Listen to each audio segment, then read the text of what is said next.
universe is orderly. And it is orderly. You know, this room, the gases are not orderly. They're going around every place. In the universe, we have galaxies, we have solar systems, we have planets, we have photosynthesis.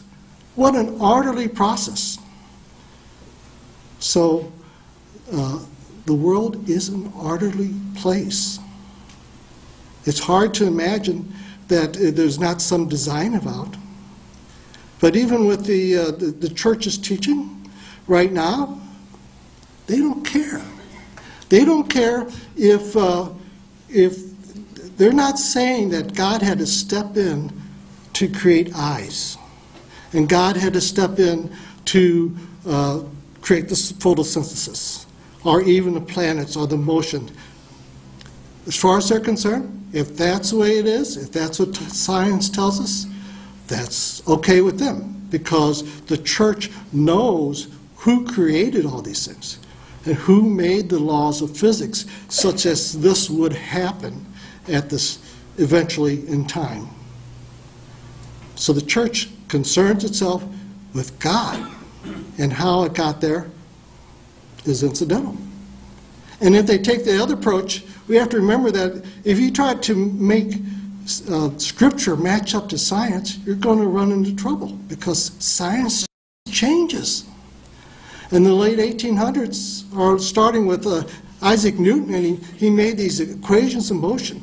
And from the equations of motion, he said that if you had enough information, you could predict anything. You can predict eventually what's going to happen in 200 years and what happened 100 years ago.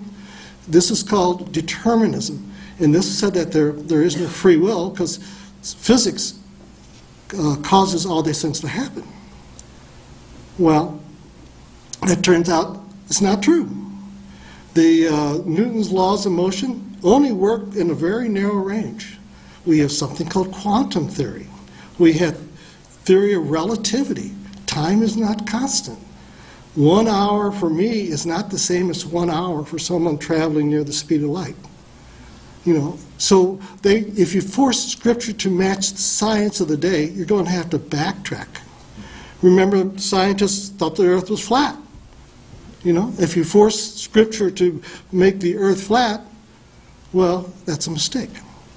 So religion has to focus on God and observe and say, oh, this is interesting. And that is exactly what the church did. The church is the founder of science.